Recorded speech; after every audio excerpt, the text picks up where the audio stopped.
This is Tim Bryce with my column entitled The Art of Patience. Ever since college, I've been an admirer of Rudyard Kipling's classic poem, If, whereby he writes, "If you can keep your head when all about you are losing theirs and blaming it on you, if you can trust yourself when all men doubt you, but make allowance for their doubting too, if you can wait and not be tired by waiting or being lied about, don't deal in lies, or being hated, don't give way to hating, and yet don't look too good nor talk too wise." The lesson here is in order to lead a mature and positive life, we should actively try to practice patience and understanding. Further, life is short, and the best way to socialize and get ahead in this crazy world is to simply keep your wits about you.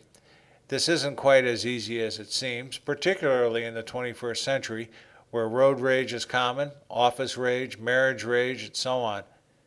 As I've mentioned in the past, I blame a lot of our problems of impatience and intolerance on the excessive use of technology, where our expectations are programmed to do everything instantaneously, and we resent any form of delay, be it a speed limit, waiting in line, or arguing with another, particularly regarding politics. Patience seems to be in short supply these days. Patience means biding your time, to wait for the proper moment or opportunity.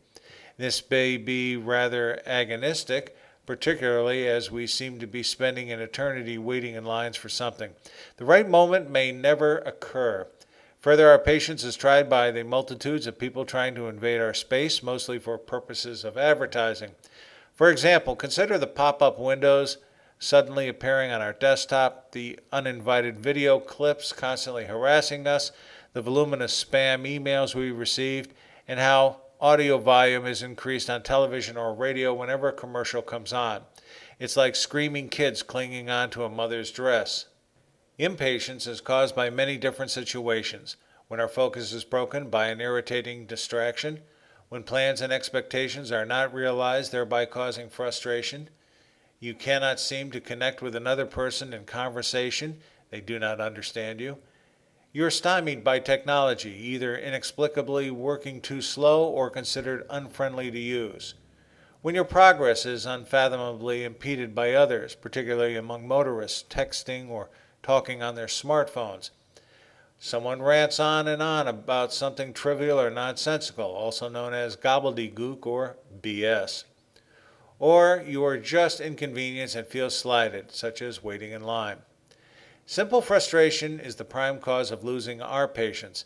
Knowing this, customer service representatives should be more sensitive to our frustrations, but they seldom are and go on autopilot instead, thereby compounding the problem. It takes an empathetic person to be sensitive to the frustration of others. If you've got all the time in the world, you can afford to be patient, such as retirees.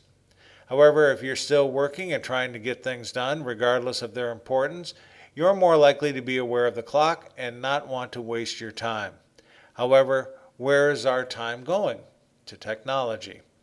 I would suggest a national Turn Off the Technology Day, but it is so imbued in our society, a lot of people would spaz out and suffer withdrawal.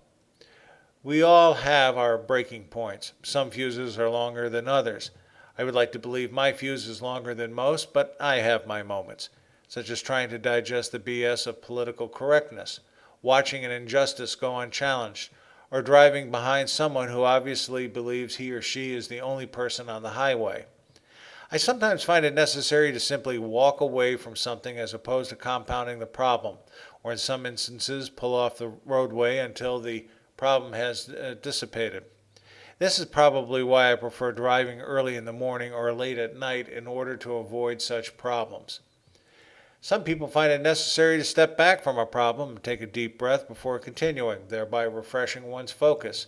Since technology is often the culprit for becoming impatient, simply turning it off works wonders, be it a radio or television, a smartphone, a computer, or whatever device you are plugged into, thereby eliminating irritating distractions. Just turn it off, clear your head, and refocus. It's that simple. It's also important to find time during the day for ourselves. We do a lot for others during the workday, such as customers, employees, vendors, or our boss and family. Our inclination is to assist or serve others, which can easily add to stress. To overcome this, find some private time during the day for you to collect your thoughts. Nothing radical, just something simple, such as reading a book, closing your eyes for a cat nap, taking a walk, or just stopping to smell the roses. Such respites break up the monotony of the day, allows you to collect your thoughts, and brings your stress level down. Practicing patience is an important part of our ability to socialize with others. Quite often, we believe it is someone else causing our frustration, and maybe that's true. However, we must also admit we create our own problems by being self-centered and not practicing a little courtesy to others. Just remember, if you can maintain your focus, if you can remain calm in the midst of catastrophe, and do unto others as you would have others do unto you, as Kipling would say, yours is the earth and everything that's in it. And which is more, you'll be a man, my son. Friends, keep the faith. This is Tim Bryce in Palm Harbor, Florida. Follow me on the internet at timbryce.com.